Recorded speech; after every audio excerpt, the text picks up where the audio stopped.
You are listening to The Adventures of Sherlock Holmes by Arthur Conan Doyle. Adventure 9. The Adventure of the Engineer's Thumb.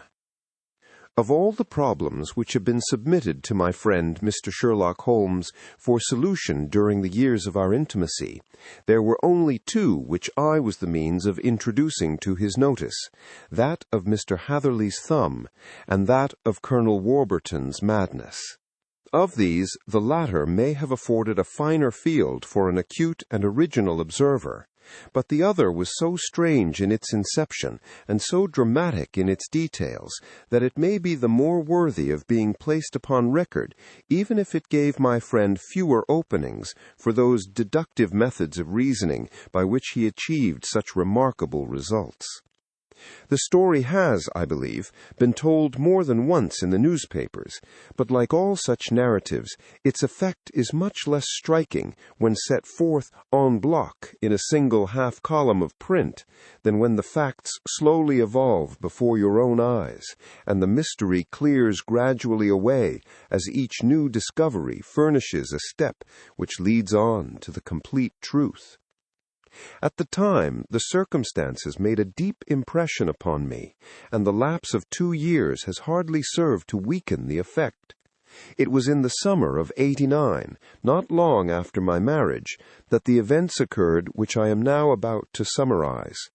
I had returned to civil practice and had finally abandoned Holmes in his Baker Street rooms, although I continually visited him and occasionally even persuaded him to forego his bohemian habits so far as to come and visit us.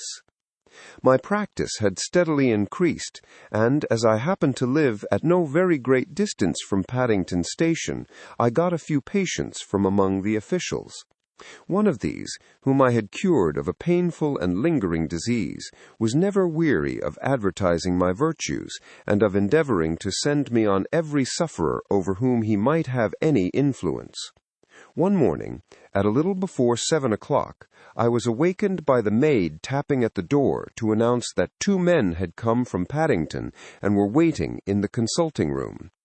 I dressed hurriedly, for I knew by experience that railway cases were seldom trivial, and hastened downstairs. As I descended, my old ally, the guard, came out of the room and closed the door tightly behind him. "I've got him here," he whispered, jerking his thumb over his shoulder. "He's all right." "What is it, then?" I asked, for his manner suggested it was some strange creature which he had caged up in my room. "It's a new patient," he whispered. "I thought I'd bring him round myself, then he couldn't slip away. There he is, all safe and sound. I must go now, doctor. I have my duties just the same as you." And off he went, this trusty tout, without even giving me time to thank him. I entered my consulting room and found a gentleman seated by the table. He was quietly dressed in a suit of heather tweed, with a soft cloth cap which he had lain down upon my books. Round one of his hands he had a handkerchief wrapped, which was mottled all over with bloodstains. He was young, not more than 25, I should say, with a strong, masculine face, but he was exceedingly pale, and gave me the impression of a man who was suffering from some strong agitation, which it took all his strength of mind to control. "I'm sorry to knock you up so early, doctor, but I have had a very serious accident during the night. I came in by train this morning, and in inquiring at Paddington as to where I might find a doctor, a worthy fellow very kindly escorted me here. I gave the maid a card, but I see that she has left it upon the side table." I took it up and glanced at it. "Mr. Victor Hatherley, hydraulic engineer, 16A, Victoria Street, 3rd floor." That was the name, style, and abode of my morning visitor. "I regret that I have kept you waiting," said I, sitting down in my library chair. "You are fresh from a night journey, I understand, which is in itself a monotonous occupation." "Oh, my night could not be called monotonous," said he, and laughed. He laughed very heartily, with a high, ringing note, leaning back in his chair and shaking his sides. All my medical instincts rose up against that laugh. "Stop it," I cried. "Pull yourself together." And I poured some water from a carafe. It was useless, however. He was off in one of those hysterical outbursts which come upon a strong nature when some great crisis is over and gone. Presently he came to himself once more, very weary and pale-looking. "I have been making a fool of myself," he gasped. "Not at all. Drink this." I dashed some brandy into the water, and the color began to come back to his bloodless cheeks. "That's better," he said. "And now, doctor, perhaps you would kindly attend to my thumb, or rather to the place where my thumb used to be."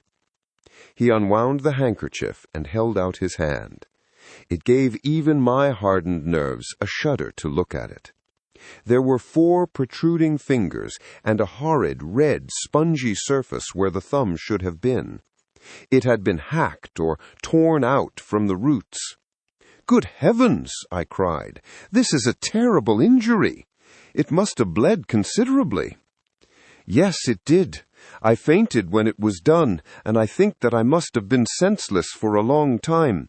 When I came to, I found that it was still bleeding, so I tied one end of my handkerchief very tightly around the wrist and braced it up with a twig." "Excellent! You should have been a surgeon." "It is a question of hydraulics, you see, and came within my own province." "This has been done," said I, examining the wound, "by a very heavy and sharp instrument." "A thing like a claver. An accident, I presume?" "By no means." "What, a murderous attack?" "Very murderous indeed." "You horrify me." I sponged the wound, cleaned it, dressed it, and finally covered it over with cotton wadding and carbolized bandages. He lay back without wincing, though he bit his lip from time to time. "How is that?" I asked when I had finished. "Capital. Between your brandy and your bandage, I feel a new man. I was very weak, but I have had a good deal to go through." "Perhaps you had better not speak of the matter. It is evidently trying to your nerves." "Oh, no, not now. I shall have to tell my tale to the police, but between ourselves, if it were not for the convincing evidence of this wound of mine, I should be surprised if they believed my statement, for it is a very extraordinary one, and I have not much in the way of proof with which to back it up. And even if they believe me, the clues which I can give them are so vague that it is a question whether justice will be done." "Ha!" I cried. "If it is anything in the nature of a problem which you desire to see solved, I should strongly recommend you to come to my friend Mr. Sherlock Holmes before you go to the official police." "Oh, I have heard of that fellow," answered my visitor, "and I should be very glad if he would take the matter up, though of course I must use the official police as well. Would you give me an introduction to him?" "I'll do better. I'll take you round to him myself." "I should be immensely obliged to you." "We'll call a cab and go together. We shall just be in time to have a little breakfast with him. Do you feel equal to it?" Yes, I shall not feel easy until I have told my story. Then my servant will call a cab, and I shall be with you in an instant. I rushed upstairs, explained the matter shortly to my wife, and in 5 minutes was inside a hansom, driving with my new acquaintance to Baker Street. Sherlock Holmes was, as I expected, lounging about his sitting-room in his dressing-gown, reading the agony column of the Times, and smoking his before-breakfast pipe, which was composed of all the plugs and dottles left from his smokes of the day before, all carefully dried and collected on the corner of the mantelpiece. He received us in his quietly genial fashion, ordered fresh rashers and eggs, and joined us in a hearty meal. When it was concluded, he settled our new acquaintance upon the sofa, placed a pillow beneath his head, and laid a glass of brandy and water within his reach. "It is easy to see that your experience has been no common one, Mr. Hatherley," he said. "Pray lie down there and make yourself absolutely at home. Tell us what you can, but stop when you are tired, and keep up your strength with a little stimulant." "Thank you," said my patient, "but I have felt another man since the doctor bandaged me, and I think that your breakfast has completed the cure. I shall take up as little of your valuable time as possible, so I shall start at once upon my peculiar experiences." Holmes sat in his big armchair with the weary, heavy-lidded expression which veiled his keen and eager nature, while I sat opposite to him, and we listened in silence to the strange story which our visitor detailed to us. "You must know," he said, "that I am an orphan and a bachelor, residing alone in lodgings in London. By profession I am a hydraulic engineer, and I have had considerable experience of my work during the 7 years that I was apprenticed to Venner and Matheson, the well-known firm of Greenwich. 2 years ago, having served my time, and also come into a fair sum of money through my poor father's death, I determined to start in business for myself, and took professional chambers in Victoria Street. I suppose that everyone finds his first independent start in business a dreary experience. To me, it has been exceptionally so. During 2 years I have had 3 consultations and 1 small job, and that is absolutely all that my profession has brought me.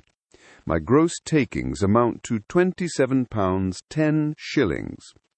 Every day, from 9 in the morning until 4 in the afternoon, I waited in my little den until at last my heart began to sink, and I came to believe that I should never have any practice at all.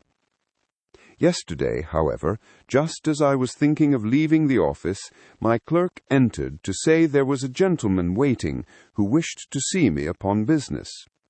He brought up a card, too, with the name of Colonel Lysander Stark engraved upon it.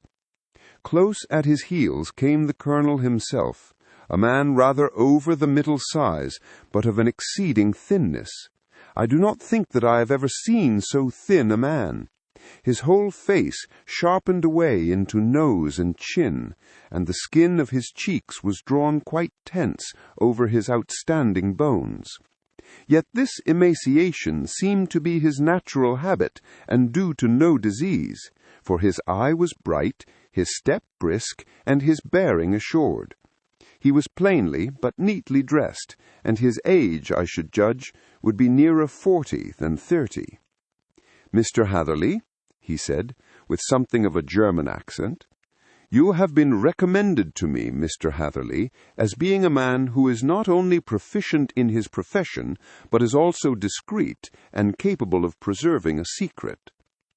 I bowed, feeling as flattered as any young man would at such an address. "May I ask who it was who gave me so good a character?" "Well, perhaps it is better that I should not tell you that just at this moment.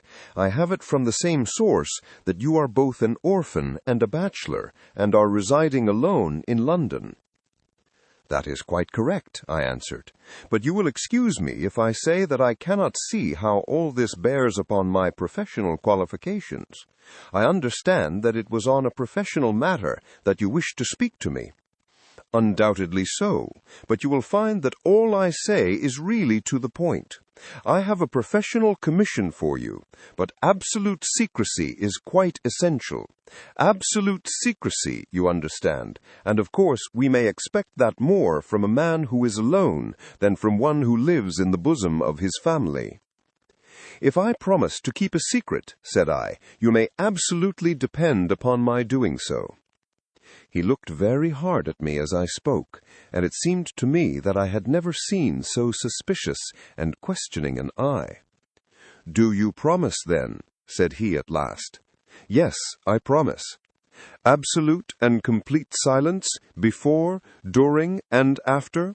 No reference to the matter at all, either in word or writing?" "I have already given you my word." "Very good." He suddenly sprang up, and darting like lightning across the room, he flung open the door. The passage outside was empty. "That's all right," said he, coming back. "I know that clerks are sometimes curious as to their master's affairs. Now we can talk in safety." He drew up his chair very close to mine, and began to stare at me again with the same questioning and thoughtful look. A feeling of repulsion and of something akin to fear had begun to rise within me at the strange antics of this fleshless man. Even my dread of losing a client could not restrain me from showing my impatience. "I beg that you will state your business, sir," said I. "My time is of value." Heaven forgive me for that last sentence, but the words came to my lips. "How would 50 guineas for a night's work suit you?" he asked. "Most admirably." "I say a night's work, but an hour's would be nearer the mark. I simply want your opinion about a hydraulic stamping machine which has got out of gear. If you show us what is wrong, we shall soon set it right ourselves. What do you think of such a commission as that?" "The work appears to be light, and the pay munificent." "Precisely so. We shall want you to come tonight by the last train." "To where?" "To Eyford, in Berkshire. It is a little place near the borders of Oxfordshire, and within 7 miles of Reading. There is a train from Paddington, which would bring you there at about 11:15. "Very good. I shall come down in a carriage to meet you." "There is a drive, then?"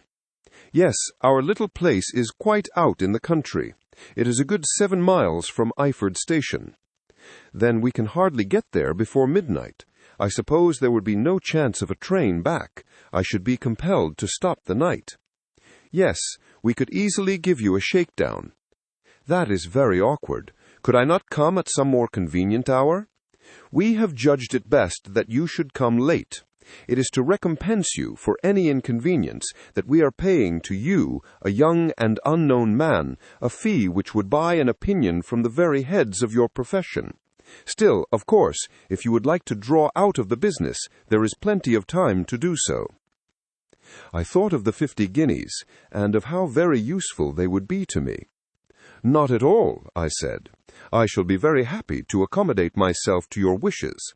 I should like, however, to understand a little more clearly what it is that you wish me to do." "Quite so. It is very natural that the pledge of secrecy which we have exacted from you should have aroused your curiosity. I have no wish to commit you to anything without your having it all laid before you. I suppose that we are absolutely safe from eavesdroppers?" "Entirely." "Then the matter stands thus. You are probably aware that Fuller's Earth is a valuable product, and that it is only found in 1 or 2 places in England." "I have heard so." "Some little time ago I bought a small place, a very small place, within 10 miles of Reading. I was fortunate enough to discover that there was a deposit of Fuller's Earth in one of my fields. On examining it, however, I found that this deposit was a comparatively small one, and that it formed a link between 2 very much larger ones upon the right and left, both of them, however, in the grounds of my neighbors. These good people were absolutely ignorant that their land contained that which was quite as valuable as a gold mine. Naturally, it was to my interest to buy their land before they discovered its true value. But unfortunately, I had no capital by which I could do this. I took a few of my friends into the secret, however, and they suggested that we should quietly and secretly work our own little deposit, and that in this way we should earn the money which would enable us to buy the neighboring fields.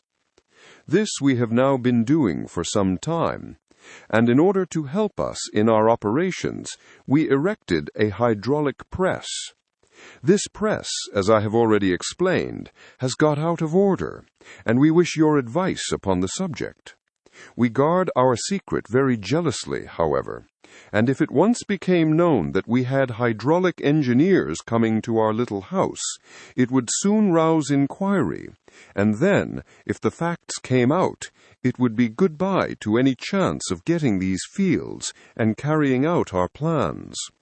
That is why I have made you promise me that you will not tell a human being that you are going to Eyford tonight. I hope that I make it all plain." "I quite follow you," said I. "The only point which I could not quite understand was what use you could make of a hydraulic press in excavating Fuller's Earth, which, as I understand, is dug out like gravel from a pit." "Ah," said he carelessly, "we have our own process. We compress the earth into bricks so as to remove them without revealing what they are. But that is a mere detail. I have taken you fully into my confidence now, Mr. Heatherley, and I have shown you how I trust you." He rose as he spoke. "I shall expect you, then, at Eyford at 11:15. I shall certainly be there." And not a word to a soul. He looked at me with a last long questioning gaze, and then, pressing my hand in a cold, dank grasp, he hurried from the room. Well, when I came to think it all over in cool blood, I was very much astonished, as you may both think, at this sudden commission which had been entrusted to me. On the one hand, of course, I was glad, for the fee was at least tenfold what I should have asked had I set a price upon my own services, and it was possible that this order might lead to other ones. On the other hand, the face and manner of my patron had made an unpleasant impression upon me, and I could not think that his explanation of the fuller's earth was sufficient to explain the necessity for my coming at midnight, and his extreme anxiety lest I should tell anyone of my errand. However, I threw all fears to the winds, ate a hearty supper, drove to Peddington, and started off, having obeyed to the letter the injunction as to holding my tongue. At Reading I had to change not only my carriage but my station. However, I was in time for the last train to Eyford, and I reached the little dim-lit station after 11 o'clock. I was the only passenger who got out there, and there was no one upon the platform save a single sleepy porter with a lantern. As I passed out through the wicket gate, however, I found my acquaintance of the morning waiting in the shadow upon the other side. Without a word, he grasped my arm and hurried me into a carriage, the door of which was standing open. He drew up the windows on either side, tapped on the woodwork, and away we went as fast as the horse could go. "One horse?" interjected Holmes. "Yes, only one." "Did you observe the color?" "Yes, I saw it by the side-lights when I was stepping into the carriage. It was a chestnut." "Tired-looking or fresh?" "Oh, fresh and glossy." "Thank you. I'm sorry to have interrupted you. Pray continue your most interesting statement." Away we went then, and we drove for at least an hour. Colonel Lysander Stark had said that it was only 7 miles, but I should think, from the rate that we seemed to go, and from the time that we took, that it must have been nearer 12. He sat at my side in silence all the time, and I was aware more than once, when I glanced in his direction, that he was looking at me with great intensity. The country road seemed to be not very good in that part of the world, for we lurched and jolted terribly. I tried to look out of the windows to see something of where we were, but they were made of frosted glass, and I could make out nothing save the occasional bright blur of a passing light. Now and then I hazarded some remark to break the monotony of the journey, but the colonel answered only in monosyllables, and the conversation soon flagged. At last, however, the bumping of the road was exchanged for the crisp smoothness of a gravel drive, and the carriage came to a stand. Colonel Lysander Stark sprang out, and, as I followed after him, pulled me swiftly into a porch which gaped in front of us. We stepped, as it were, right out of the carriage and into the hall, so that I failed to catch the most fleeting glance of the front of the house. The instant that I had crossed the threshold, the door slammed heavily behind us, and I heard faintly the rattle of the wheels as the carriage drove away. It was pitch dark inside the house, and the colonel fumbled about looking for matches and muttering under his breath. Suddenly, a door opened at the other end of the passage, and a long golden bar of light shot out in our direction. It grew broader, and a woman appeared with a lamp in her hand, which she held above her head, pushing her face forward and peering at us. I could see that she was pretty, and from the gloss with which the light shone upon her dark dress, I knew that it was a rich material. She spoke a few words in a foreign tongue, in a tone as though asking a question, and when my companion answered in a gruff monosyllable, she gave such a start that the lamp nearly fell from her hand. Colonel Stark went up to her, whispered something in her ear, and then, pushing her back into the room from whence she had come, he walked towards me again with the lamp in his hand. "Perhaps you will have the kindness to wait in this room for a few minutes," he said, throwing open another door. It was a quiet little plainly furnished room with a round table in the center, on which several German books were scattered. Colonel Stark laid down the lamp on the top of a harmonium beside the door. "I shall not keep you waiting an instant," he said, and vanished into the darkness. I glanced at the books upon the table, and in spite of my ignorance of German, I could see that 2 of them were treatises on science, the others being volumes of poetry. Then I walked across to the window, hoping that I might catch some glimpse of the countryside, but an oak shutter, heavily barred, was folded across it. It was a wonderfully silent house. There was an old clock ticking loudly somewhere in the passage, but otherwise everything was deadly still. A vague feeling of uneasiness began to steal over me. Who were these German people? And what were they doing living in this strange, out-of-the-way place? And where was the place? I was 10 miles or so from Eyford, that was all I knew, but whether north, south, east, or west I had no idea. For that matter, Reading and possibly other large towns were within that radius, so the place might not be so secluded after all. Yet it was quite certain, from the absolute stillness, that we were in the country. I paced up and down the room, humming a tune under my breath to keep up my spirits, and feeling that I was thoroughly earning my 50-guinea fee. Suddenly, without any preliminary sound, in the midst of the utter stillness, the door of my room swung slowly open. The woman was standing in the aperture, the darkness of the hall behind her, the yellow light from my lamp beating upon her eager and beautiful face. I could see at a glance that she was sick with fear, and the sight sent a chill to my own heart.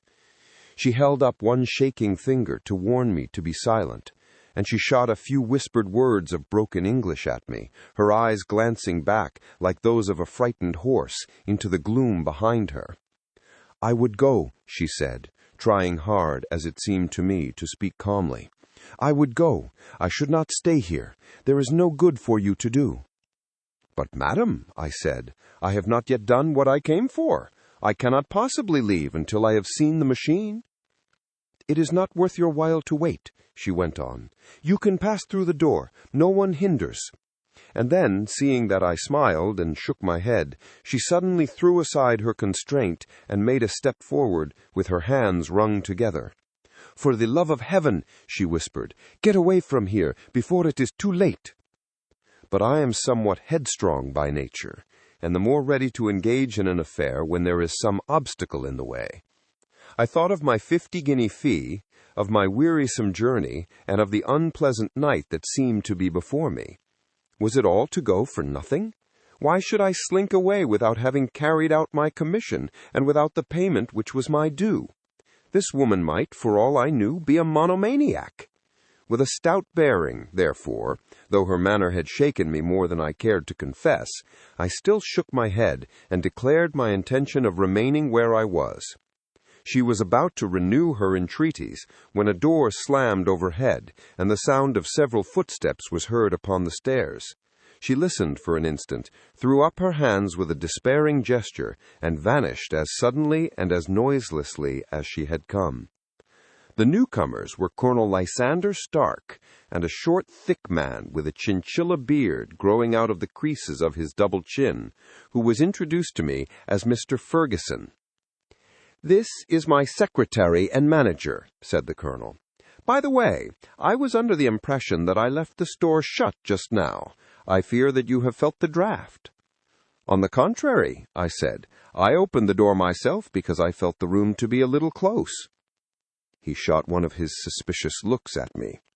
"Perhaps we had better proceed to business, then," he said. "Mr. Ferguson and I will take you up to see the machine." "I had better put my hat on, I suppose." "Oh, no, it is in the house."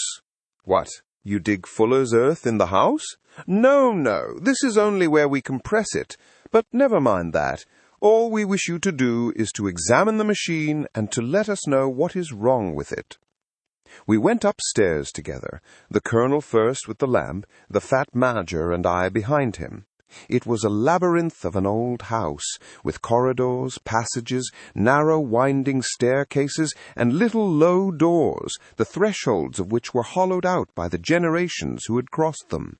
There were no carpets and no signs of any furniture above the ground floor, while the plaster was peeling off the walls, and the damp was breaking through in green, unhealthy blotches.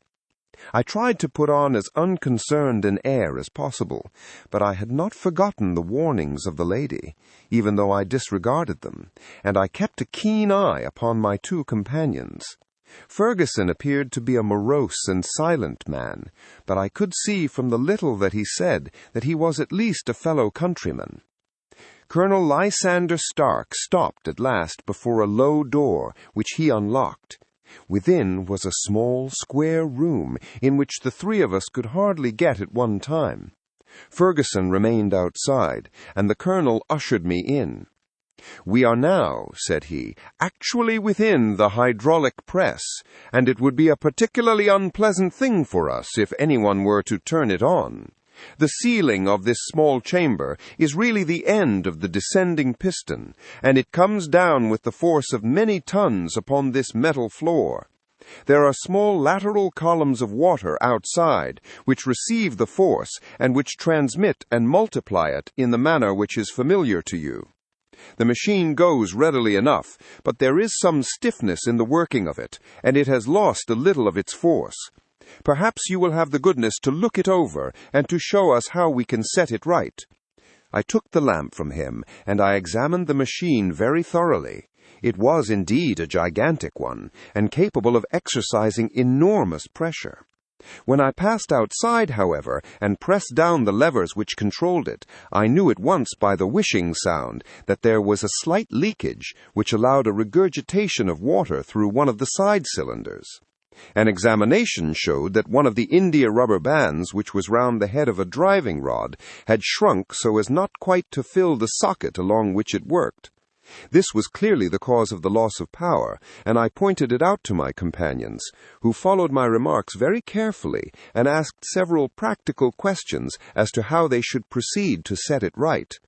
When I had made it clear to them, I returned to the main chamber of the machine and took a good look at it to satisfy my own curiosity. It was obvious at a glance that the story of the fuller's earth was the merest fabrication, for it would be absurd to suppose that so powerful an engine could be designed for so inadequate a purpose. The walls were of wood, but the floor consisted of a large iron trough, and when I came to examine it, I could see a crust of metallic deposit all over it. I had stooped and was scraping at this to see exactly what it was, when I heard a muttered exclamation in German and saw the cadaverous face of the colonel looking down at me. "What are you doing there?" he asked. I felt angry at having been tricked by so elaborate a story as that which he had told me. "I was admiring your fuller's earth," said I. "I think that I should be better able to advise you as to your machine if I knew what the exact purpose was for which it was used." The instant that I uttered the words, I regretted the rashness of my speech. His face set hard, and a baleful light sprang up in his gray eyes. "Very well," said he. "You shall know all about the machine." He took a step backward, slammed the little door, and turned the key in the lock. I rushed towards it and pulled at the handle, but it was quite secure and did not give in the least to my kicks and shoves. "Hello!" I yelled. "Hello! Colonel! Let me out!" And then suddenly, in the silence, I heard a sound which sent my heart into my mouth. It was the clank of the levers and the swish of the leaking cylinder. He had set the engine at work. The lamp still stood upon the floor where I had placed it when examining the trough. By its light, I saw that the black ceiling was coming down upon me, slowly, jerkily, but, as none knew better than myself, with a force which must within a minute grind me to a shapeless pulp. I threw myself, screaming, against the door, and dragged with my nails at the lock. I implored the colonel to let me out, but the remorseless clanking of the levers drowned my cries. The ceiling was only a foot or two above my head, and with my hand upraised, I could feel its hard, rough surface. Then it flashed through my mind that the pain of my death would depend very much upon the position in which I met it. If I lay on my face, the weight would come upon my spine, and I shuddered to think of that dreadful snap. Easier the other way, perhaps, and yet had I the nerve to lie and look up at that deadly black shadow wavering down upon me? Already I was unable to stand erect, when my eye caught something which brought a gush of hope back to my heart. I have said that though the floor and ceiling were of iron, the walls were of wood. As I gave a last hurried glance around, I saw a thin line of yellow light between two of the boards, which broadened and broadened as a small panel was pushed backward. For an instant I could hardly believe that here was indeed a door which led away from death. The next instant I threw myself through and lay half fainting upon the other side. The panel had closed again behind me, but the crash of the lamp and a few moments afterward the clang of the two slabs of metal told me how narrow had been my escape. I was recalled to myself by a frantic plucking at my wrist, and I found myself lying upon the stone floor of a narrow corridor, while a woman bent over me and tugged at me with her left hand, while she held a candle in her right. It was the same good friend whose warning I had so foolishly rejected. "Come, come," she cried breathlessly. "They will be here in a moment. They will see that you are not there. Oh, do not waste the so precious time, but come." This time, at least, I did not scorn her advice. I staggered to my feet and ran with her along the corridor and down a winding stair. The latter led to another broad passage, and just as we reached it, we heard the sound of running feet and the shouting of two voices, one answering the other from the floor on which we were and from the one beneath. My guide stopped and looked about her like one who was at her wit's end. Then she threw open a door which led into a bedroom, through the window of which the moon was shining brightly. "It is your only chance," she said.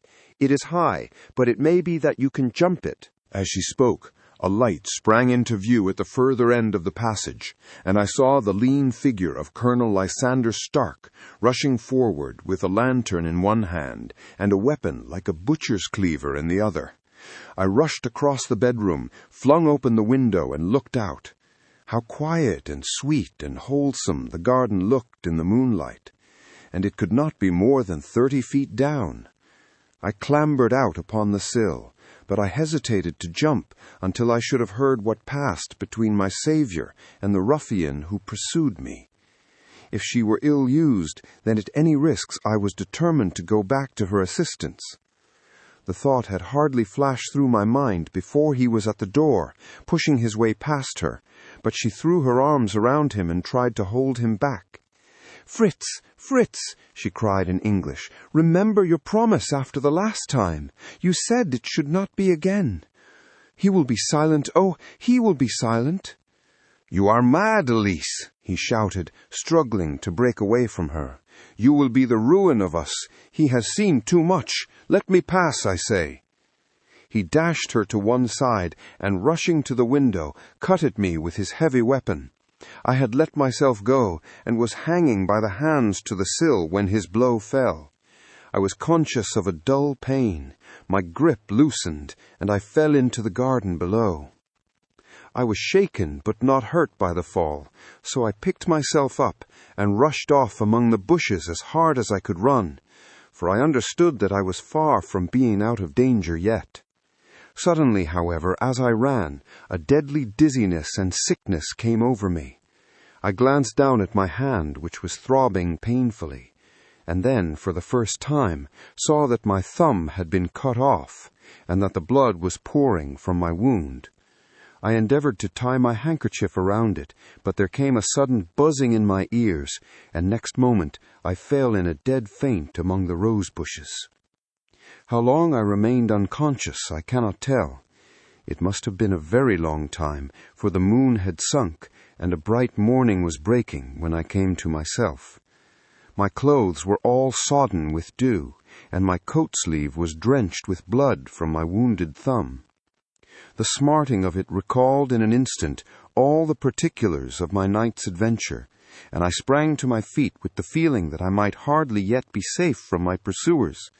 But to my astonishment, when I came to look round me, neither house nor garden were to be seen.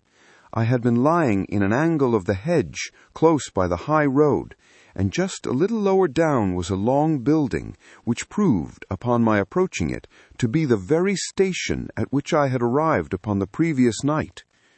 Were it not for the ugly wound upon my hand, all that had passed during those dreadful hours might have been an evil dream.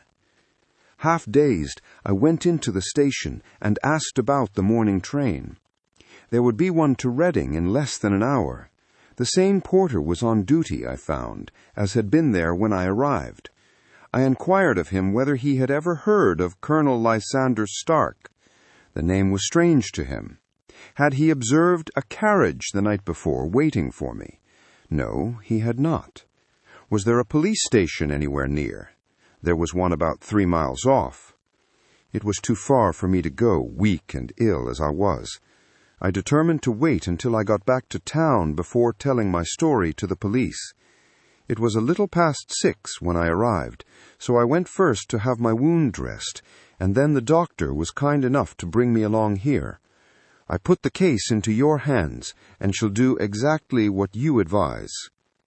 We both sat in silence for some little time after listening to this extraordinary narrative. Then Sherlock Holmes pulled down from the shelf one of the ponderous commonplace books in which he placed his cuttings. "Here is an advertisement which will interest you," said he. "It appeared in all the papers about a year ago. Listen to this. Lost on the 9th inst, Mr. Jeremiah Hayling, aged 26, a hydraulic engineer. Left his lodgings at 10 o'clock at night and has not been heard of since. Was dressed in, etc., etc. Ha! That represents the last time that the Colonel needed to have his machine overhauled, I fancy." "Good heavens!" cried my patient. "Then that explains what the girl said." "Undoubtedly. It is quite clear that the Colonel was a cool and desperate man who was absolutely determined that nothing should stand in the way of his little game, like those out-and-out pirates who leave no survivor from a captured ship. Well, every moment now is precious, so if you feel equal to it, we shall go down to Scotland Yard at once as a preliminary to starting for Eyford." Some 3 hours or so afterwards, we were all in the train together, bound from Reading to the little Berkshire village. There were Sherlock Holmes, the hydraulic engineer, Inspector Bradstreet of Scotland Yard, a plain-clothes-man, and myself. Bradstreet had spread an ordnance map of the county out upon the seat, and was busy with his compasses, drawing a circle with Eyford for its centre. "There you are," said he. "That circle is drawn at a radius of 10 miles from the village. The place we want must be somewhere near that line. You said 10 miles, I think, sir? It was an hour's good drive. And you think that they brought you back all that way when you were unconscious?" "They must have done so. I have a confused memory, too, of having been lifted and conveyed somewhere." "What I cannot understand," said I, "is why they should have spared you when they found you lying fainting in the garden. Perhaps the villain was softened by the woman's entreaties." "I hardly think that likely. I never saw a more inexorable face in my life." "Oh, we shall soon clear up all that," said Bradstreet. "Well, I have drawn my circle, and I only wish I knew at what point upon it the folk we are in search of are to be found." "I think I could lay my finger on it," said Holmes quietly. "Really now," cried the inspector, "you have formed your opinion. Come now, we shall see who agrees with you. I say it is south, for the country is more deserted there." "And I say east," said my patient. "I am for west," remarked the plain-clothes man. "There are several quiet little villages up there." "And I am for north," said I, "because there are no hills there, and our friend says that he did not notice the carriage go up any." "Come," cried the inspector, laughing, "it's a very pretty diversity of opinion. We have boxed the compass among us. Who do you give your casting vote to?" "You are all wrong." "But we can't all be." "Oh, yes, you can. This is my point." He placed his finger in the center of the circle. This is where we shall find them." "But the 12-mile drive," gasped Hatherley. 6 out and 6 back. Nothing simpler. You say yourself that the horse was fresh and glossy when you got in. How could it be that if it had gone 12 miles over heavy roads?"